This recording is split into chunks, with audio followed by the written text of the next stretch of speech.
estos momentos discutimos este tema de manera bastante intensa, digamos, y evidentemente algo de esas discusiones anima este trabajo. ¿De qué trata la biología lacaniana? Una breve puntualización se me impone como necesaria de revisar en el marco de nuestra tercera jornada dedicadas este año al Estatuto del Cuerpo en Psicoanálisis. Varias son las razones. La primera, a la que llamo doctrinal, es crucial, considerando la importancia del cuerpo en la última enseñanza de Lacan, más allá de su captura imaginaria y simbólica.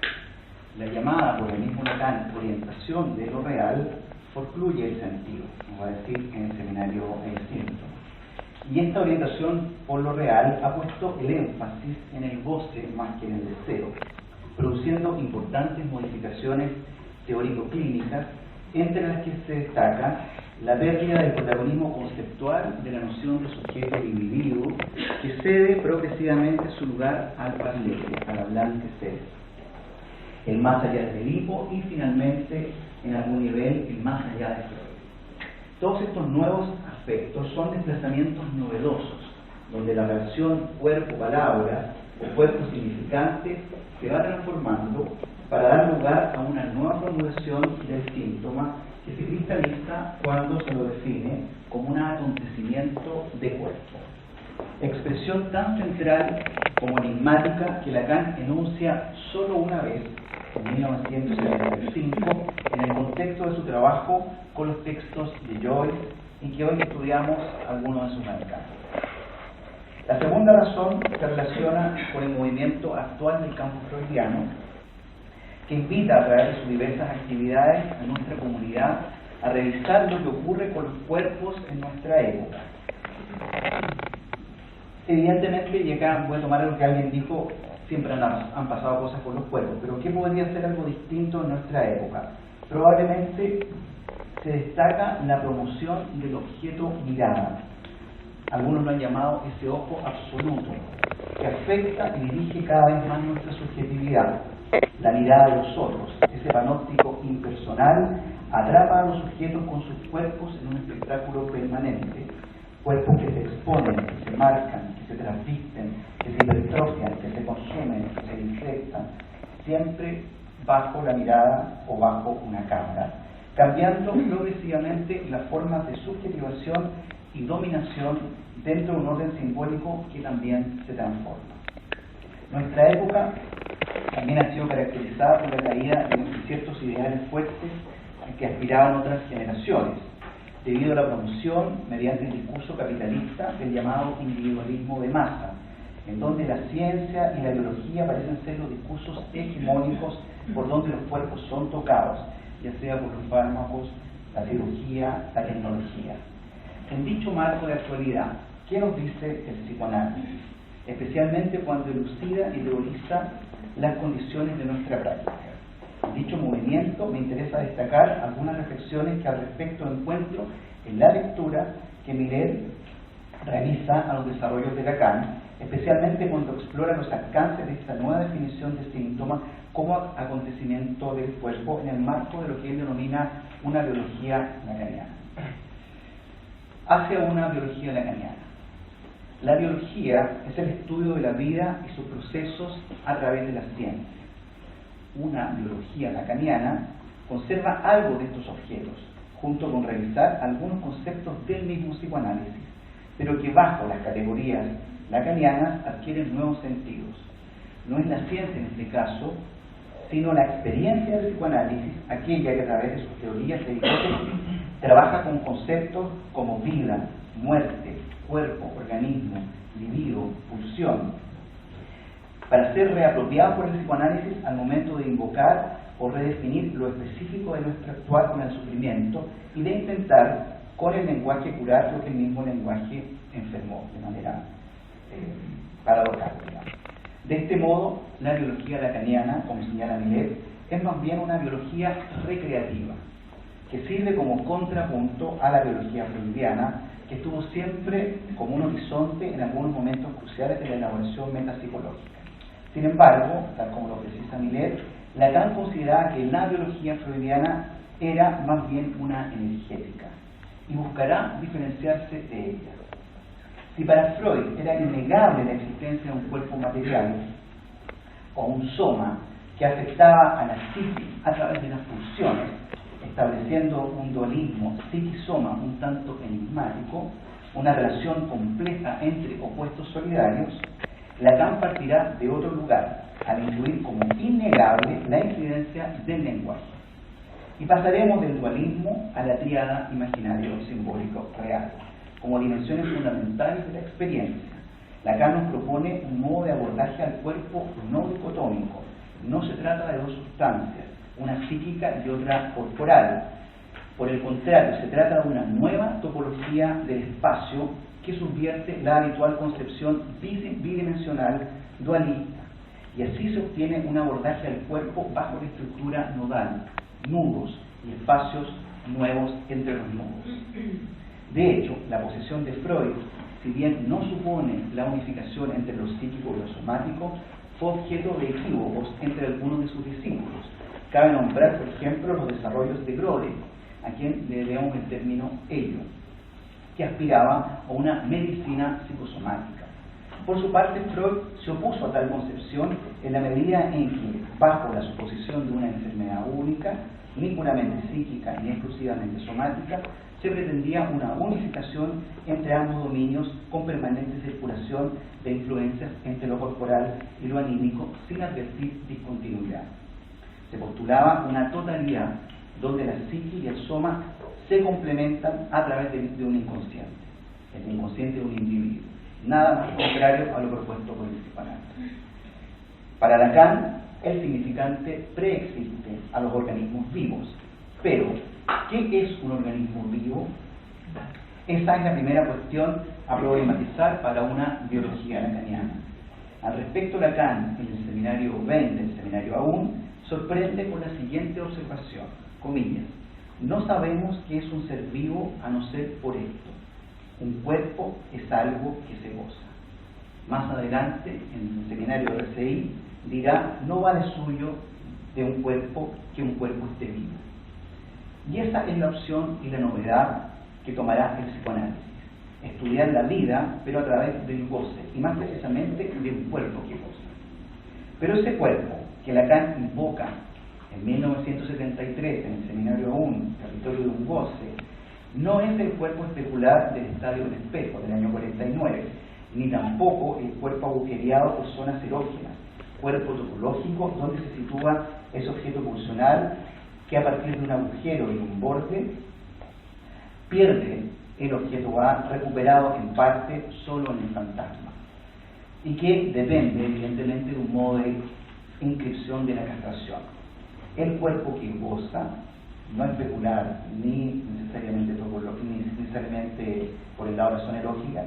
El cuerpo que goza es un cuerpo vivo que se cruza contingentemente con un decir que lo marca, antes que su captura imaginaria le dé una forma y que la entrada de la castración separe, corte y introduzca recortes del cuerpo ofrecidos al otro en respuesta a su demanda.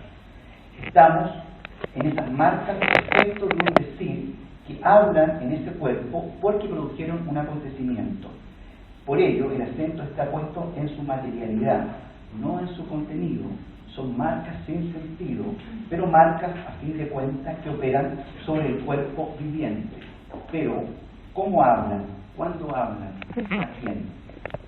Pienso que la introducción del concepto de la lengua viene a responder en parte esas preguntas, ya que la lengua que el bebé recibe habitualmente de la madre no está hecha para comunicar, sino para gozar.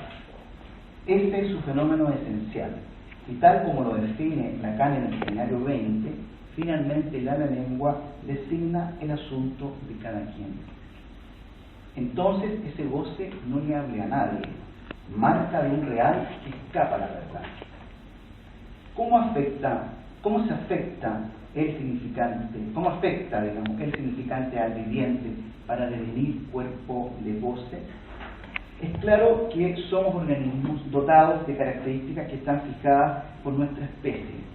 Del mismo modo, resulta inevitable el encuentro con el significante que interviene al organismo, cruce del cual emerge el cuerpo como distinto al organismo. separado de sus funciones orgánicas que comienzan a ser reguladas por las demandas del otro, transformando las necesidades en pulsiones.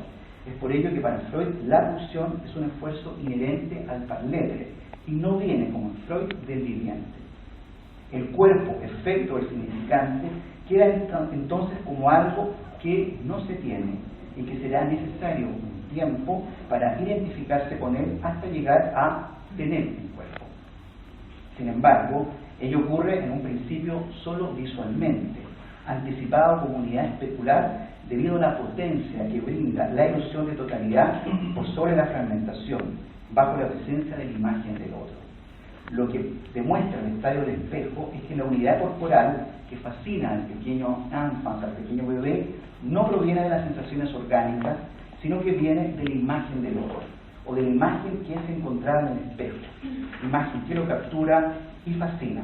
Pero también hay otro efecto del significante, no solo de producir un sujeto o separarlo de su cuerpo, sino también su capacidad para producir goce. Es un efecto que produce afecto. Milet aclara, comillas, hay que dar a este término afecto toda su generalidad. Se trata de lo que perturba, hace huella en el cuerpo. El efecto de afecto incluye asimismo el efecto síntoma, el efecto goce e incluso el efecto de sujeto, pero situado en un cuerpo como un puro efecto de lógica. Tales marcas se revelan en la experiencia analítica como un decir que produjo en el cuerpo un acontecimiento, incluso al que muchas veces el sujeto se esfuerza por suponer un saber a esa marca contingente, incluso una utilidad. Es por ello que el cuerpo, el estadio del espejo, el cuerpo como imagen de totalidad con el cual se identifica un individuo, ese cuerpo como forma, es distinto con respecto al cuerpo que goza, que es más bien sustancia, un tipo de materialidad en un cierto sentido. Lacan llama a esa materialidad una materialidad topológica. El cuerpo imaginario se distingue de ese cuerpo que goza, cuerpo que no tiene palabras articuladas entre sí, porque solo ha recibido del significante un efecto de marca, de signo de presencia de un cuerpo en esa sustancia gozante. El cuerpo que goza queda fuera del otro mayúsculo, y hace parte del uno. Así se descubre la incidencia del significante en el cuerpo más allá de su articulación con otros significantes. En ese sentido, el significante es causa de goce. Ese cuerpo que goza en estricto rigor no le habla a nadie y por tanto no es para el diálogo. Goza hablando pero sin comunicar que goza, lo que lo vuelve insensible al sentido. Para producir un oxímoron, diré, es un cuerpo dotado de una mudez elocuente, o para darle algo de sonido como un eco del eco. Consecuencias clínicas. El psicoanálisis es una praxis. Ello implica que en su operar no hay distinción entre la teoría y la práctica. La posición del analista, sus intervenciones, incluso el momento de elaboración de su hacer, que podrían aparentemente ser muy distintos a los aspectos técnicos, nunca es puramente teórico, como también nunca hay algo puramente técnico. Siempre me ha incomodado el desprecio de algunos analistas hacia la teoría, bajo el relevo de considerar que su dimensión técnica o práctica fuese lo esencial. Y por ello siempre he valorado el esfuerzo por ir hacia los fundamentos de ese hacer, que validar la ilusión de un hacer sin fundamentos, como si la transmisión se jugara ahí. En eso, en general, hay imitación, seducción, semblantes, nunca interrogación ni menos producción. Del mismo modo, siempre he sospechado del discurso de los iniciados, es decir, de esa posición irritante que es hablar solo de lo que se ha experimentado, como si la experiencia fuese un saber en sí mismo, esotérico y por tanto inefable. Tales actitudes son cómplices de esa enfermedad del psicoanalista o del interesado en psicoanálisis que Miguel llama el rechazo del concepto. Señalo estas consideraciones por el interés que suscita la cuestión del cuerpo en la enseñanza de Lacan. Pero la pregunta que se podría hacer, válida, es entonces ¿cuál es su clínica? Como si esos desarrollos no surgieran desde la clínica. La clínica en psicoanálisis es siempre un resorte más que una aplicación. Entonces invierto la secuencia clásica de primero la teoría, es decir, el cuerpo conceptual, y luego su práctica, es decir, la técnica. Y me pregunto, ¿Cuáles son los antecedentes que empujan a Lacan a la producción de ese cuerpo que goza y al síntoma como acontecimiento del cuerpo? ¿Cómo logra enterarse Lacan de la existencia de ese cuerpo que habla más allá de las palabras y no lo escucha? La respuesta que hoy me doy, es que el antecedente más relevante que se pudiera encontrar es aquel que podríamos denominar el psicoanálisis que dura. Ese que lleva y toma tiempo, ese que incomoda porque no se termina, ese que se extiende más allá de la terapéutica y de los ideales de la salud mental, el psicoanálisis en su dimensión más pura. Ese que eventualmente produce un analista que incluso podría, más allá de esa producción, dedicarse o no a él. Ese psicoanálisis que Lacan alguna vez llamó verdadero, aquel que apunta a aislar para cada uno su diferencia absoluta, la causa de su deseo en su singularidad, aquella que depende de un encuentro y que configura la modalidad propia del goce. Solo con ese psicoanálisis uno podría encontrar ese cuerpo que goza y hacer algo con él. Porque ese cuerpo que goza es el resultado de una operación de sustracción, de reducción, de cálculo integral, que requiere la repetición, solo posible de advertir a través de un recorrido analítico. Desde ahí es posible aislar, dentro de las multitudes de cadenas discursivas que el analizante despliega, o del conjunto de todos sus dichos, esos decires sin sentido, que dejaron huellas disfuncionales en el cuerpo vivo, marcas disarmónicas que rompen con la adaptación, huellas traumáticas que solo hacen síntomas si el sujeto puede leerlas, localizarlas, pero para ello hace falta el tiempo. Y como tal, lo dice Loren, es necesario que la ley de la repetición se ponga a trabajar para que permita aparecer el sin ley. Desde ahí es posible ingresar al misterio del cuerpo que habla, el misterio del inconsciente, aquel que más allá de la sonoridad de las palabras, de los énfasis, habla en silencio una lengua que no conoce traducción. Gracias.